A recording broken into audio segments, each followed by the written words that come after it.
Salut chers amis, j'espère que vous allez très bien. Je me porte aussi à merveille. Aujourd'hui, nous allons continuer notre vidéo sur le résumé de la fois dernière sur le chapitre du mouvement de translation et de l'application du théorème de l'énergie cinétique. Dans ce chapitre, dans cette vidéo, nous allons parler du travail d'une force au cours d'une translation circulaire. La fois dernière, on avait parlé du travail d'une force au cours d'un déplacement sur un axe horizontal ou autre comme ça, et bien sûr une droite. Aujourd'hui, nous allons parler du travail d'une force au cours d'une translation circulaire et comment calculer aussi du travail du poids d'un corps dans la réaction d'une piste. Alors ici, si nous prenons le travail d'une force au cours d'une translation circulaire, on voit que le solide ici se déplace du point A vers le point B et s'est arrêté. Nous voyons qu'on a récupéré le mouvement lorsque le solide est arrivé à un point de l'arc formé entre le point A et B. Alors ici, qu'est-ce qu'il faut savoir? On dit que le travail se déplaçant du point B, d'un point A vers le point B, est égal à quoi? Comme on avait trouvé la fois dernière, est égal à le vecteur force F multiplié par le vecteur AB. Et ici, si nous pouvons voir, on calcule le travail d'une force, la force F. Alors la force F, le sens de la force F, c'est du haut vers le bas. Donc ça, ce n'est pas le sens, c'est le sens contraire du mouvement du solide S. En ce moment, qu'est-ce qu'on a besoin de faire? On a besoin de faire quoi? On fait donc moins F. Le vecteur, le sens du vecteur, c'est opposé au sens du déplacement du solide S. Donc ça fait moins F AB. Moins F AB. AB ici, c'est quoi? AB est un arc. Donc pour calculer AB, ce n'est plus une longueur, mais pour calculer AB, on fait donc quoi? Le rayon de l'arc multiplié par l'angle formé qui est entre A, O, B. Et donc l'angle là est égal à l'angle θ en ce point. Si nous passons au calcul du travail de la force F', nous allons trouver que ici, la force, le travail est égal à quoi? Est égal à F'AB. Pourquoi? Parce que F' sur le sens, le vecteur F' sur le sens du déplacement du solide S entre le point A et le point B. Et là, en appliquant les mêmes procédures, vous allez trouver que l'arc AB est égal encore à R multiplié par l'angle θ. Et donc, on trouve ici que, comme à la fois dernière, on avait montré que le travail peut être négatif et positif. Voici dans le cas de la translation circulaire, on voit que le travail, dans un premier temps, est négatif et dans le second cas, est positif. Si nous rentrons dans le travail du poids d'un corps et de la réaction d'une piste, on voit ici que le solide ici se déplace du point A vers le point B. Et ici, il existe une force de frottement. La force de frottement ici est notée petit f. Et la force du déplacement, c'est ça qui suit le sens du déplacement entre A vers B. C'est ça qu'on a noté ici, grand F. Et si nous prenons de ce solide, nous allons retrouver que quoi? Nous allons voir aussi qu'il existe aussi une force.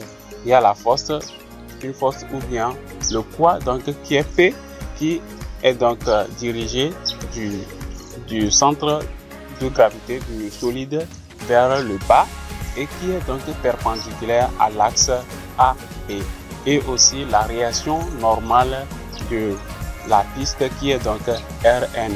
Donc la somme de ça là, c'est ça qui donne donc R, et on voit que entre la force du frottement et les R, la réaction, on va trouver que la résultante, on va trouver donc que quoi? Que ça donne un angle θ qui est donc au milieu.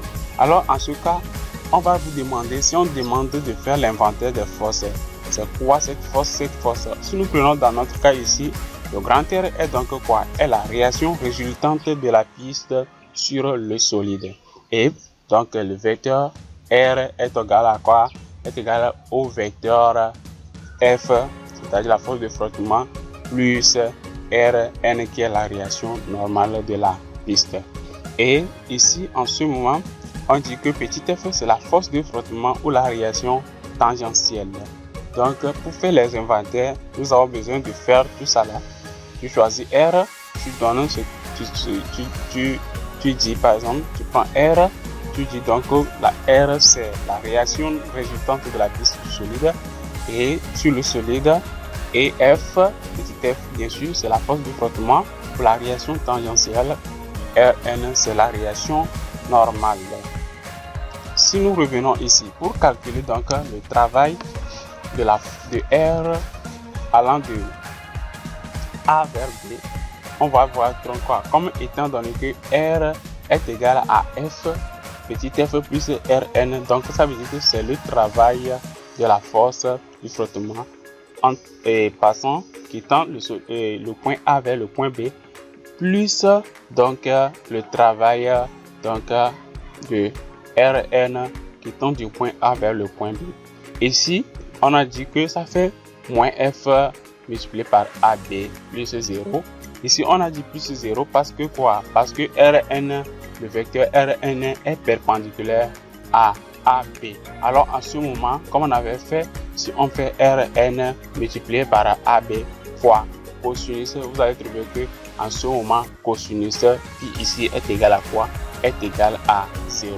Et en ce moment, donc, le travail de la réaction normale est donc égal à 0. Et si nous revenons dans le cas de F, la force de frottement, vous allez voir que ici, le petit f est dans le sens, le mouvement du petit f est donc dans le sens contraire du déplacement du solide, parce que le solide se déplace du point A vers le point B. Et là, si on le fait, donc ça veut dire que quoi? Le sens de déplacement, ça fait moins F multiplié par AB. Alors, en ce moment, on dit donc que le travail de R allant de A vers B est égal au travail de petit f allant de A vers B, qui est donc moins F multiplié par AB. Ici, si nous revenons dans le cas, ici, et où le travail, on veut calculer le travail du poids, alors le travail du poids allant de A vers B est égal à 0, parce que quoi? Ici, ça fait P multiplié par AB fois l'angle formé entre AB et le poids. L'angle formé ici c'est pi demi, c'est-à-dire le cosinus pi demi est donc égal à 0, et là notre travail est donc égal à 0, ce qui fait que on dit ici que P est donc perpendiculaire à AB. C'est ça dans le même cas que Rn donc perpendiculaire à AB. Donc l'angle formé est donc pi demi, et là cosinus pi demi est égal à 0, c'est ce qui donne que ce travail, les travaux des forces en ce point est donc égal à 0. Et là, pour calculer le travail maintenant de la force grand F même, donc ça suit le sens du déplacement du solide, et donc l'angle formé entre cette force et AB, c'est l'angle pi. Et là, on calcule ça. Quand on calcule ça, vous allez trouver que cosinus de l'angle est donc égal à 1. Et là, ça veut dire que le travail de la force se déplaçant de A vers B est égal à F multiplié par AB. Et ici, on note, sans oublier aussi dans l'inventaire des forces, il faut donc noter aussi que grand F, c'est la force motrice ou bien la force de propulsion. Si nous revenons dans ce cas, ici, à côté, on peut demander ici de calculer l'angle formé entre petit f et Rn. Ici, θ, on peut donc déterminer θ de plusieurs manières en faisant quoi? Par exemple, tangente ici est égal à Rn sur F, cosinus est égal à F sur petit f sur R, ainsi de suite en suivant les étapes. Alors, tangente, par exemple, si on prend dans le cas de tangente, pour déterminer θ, il suffit de faire tangente moins 1 de θ, de tangente θ. Donc, tangente θ étant donné que est égal à Rn sur petit f, donc ça fait tangente moins 1 de quoi? De Rn sur F. Comment on a fait pour trouver tout ça là? C'est ça que j'ai donc écrit à côté ici, et donc vous devez donc connaître ça. Ça, c'est un secret que je vais vous donner. Ici on lit ça soka toa kao. Donc Le S ici, c'est sinus. Le premier C, c'est cosinus. Le T, c'est tangente. Et le dernier C, c'est cotangente. Donc, pour déterminer sinus d'un angle, ça veut dire que le côté opposé de l'angle sur l'hypoténuse. Donc, c'est ça qui est fait SOH, opposé sur l'hypoténuse. Pour déterminer cosinus d'un angle, ça fait côté adjacent sur l'hypoténuse. La tangente, côté opposé de l'angle sur l'adjacent. Et cotangente, ça fait côté adjacent sur côté opposé. Alors, si nous revenons dans ce cas, vous pouvez comprendre que on peut aussi déterminer le travail d'une force donc, qui est P allant de A vers M ou bien allant de A vers B, allant de M vers A. En ce moment, si nous prenons le travail de R donc, qui est représenté sur la figure au point M, donc sachant que le solide se déplace de A du point A vers le point B, on dit que c'est égal à 0. C'est égal à 0, pourquoi? Parce que R est donc perpendiculaire au plan. Le travail du P allant de A vers M est égal à moins PH, ce qui fait moins MGH. Maintenant, où est-ce qu'on a trouvé le moins? Parce que le solide se déplace de A vers M plutôt. À ce point, le solide est en train de monter, sachant que le poids P donc se dirige vers le bas, et là ça a un sens opposé donc au mouvement, c'est-à-dire une fois que le solide monte, le solide aura tendance à revenir en arrière, donc ce qui fait qu'on agit le moins ici, et là le P est égal encore à mg, et là ça veut dire que étant donné que le solide monte, on agit le moins sur notre formule. Donc pour calculer le travail du poids du M allant à A, ça veut dire que le solide descend, et là le poids aussi, le solide aura tendance toujours à descendre, donc ça veut dire que c'est ici on fait encore plus, et là notre travail ici est donc positif. Donc pour calculer l'âge, la hauteur ici c'est quoi? La hauteur ici est égale à R moins R cosinus de l'angle formé, qui est donc alpha.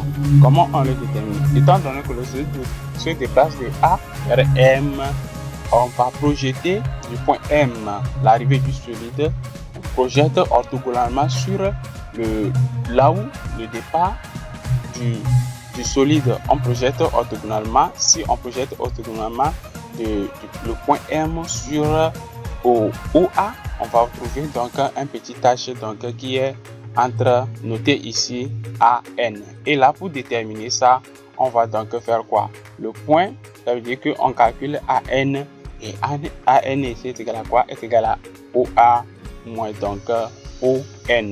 Donc OA ici est égal à quoi? Est égal à R, et là on agit le moins, et maintenant le ON ici est égal à quoi? Ça fait R cosinus de l'angle alpha. Donc on a juste développé, on a juste fait sortir le R, et donc ça fait R égale, ça fait H est égal à R facteur de 1 moins cosinus alpha. Si nous revenons dans le cas de P allant de M vers A, nous allons trouver donc que ça fait MGR facteur de 1 moins cosinus alpha. Si nous revenons dans le cas ici, le solide n'est plus sur le point M, mais est monté jusqu'au point B. Donc en appliquant les mêmes résolutions, les mêmes problèmes, en projetant donc des B sur OA, et en faisant les mêmes procédures, on va trouver à la fin que notre H est égal à R facteur de cosinus alpha moins cosinus bêta, et là notre P maintenant allant de M vers B, étant donné que le solide monte et a tendance à revenir en arrière, on agit moins, donc ça qui fait PH, et le H ici est égal à R facteur de cosinus alpha moins cosinus bêta, et là ce qui fait donc que notre travail est égal à moins MGR facteur de cosinus alpha moins cosinus bêta. Alors voici tout ce que nous allons vous présenter aujourd'hui dans cette partie de la vidéo. Si vous avez aimé, n'hésitez pas à laisser un pouce bleu, à activer la cloche de notification et à s'abonner à notre chaîne pour plus de résumés sur les chapitres en physique. Alors, si vous avez des difficultés à comprendre une partie de cette vidéo, nous vous demanderons de mettre la partie la plus difficile pour vous, là où vous n'avez pas compris, dans les commentaires. Et si possible, nous pouvons déduire ou bien résoudre ou bien répondre avec une autre vidéo, par exemple, ou bien s'il faut répondre en e-box, on peut répondre, ou bien si la partie n'est pas claire, on peut essayer de faire une autre vidéo en train de démontrer donc cette partie là pour que ça soit clair avec tout le monde. Donc je vous laisse regarder encore plusieurs fois la vidéo, faites des pauses, faites des démonstrations vous-même pour y arriver. Et si ça ne tombe pas, vous n'arrivez pas, donc laissez-nous les messages dans les commentaires, on va répondre à tout le monde. Ciao, retrouvons-nous dans une autre vidéo pour la fin de ce chapitre. Merci et à bientôt.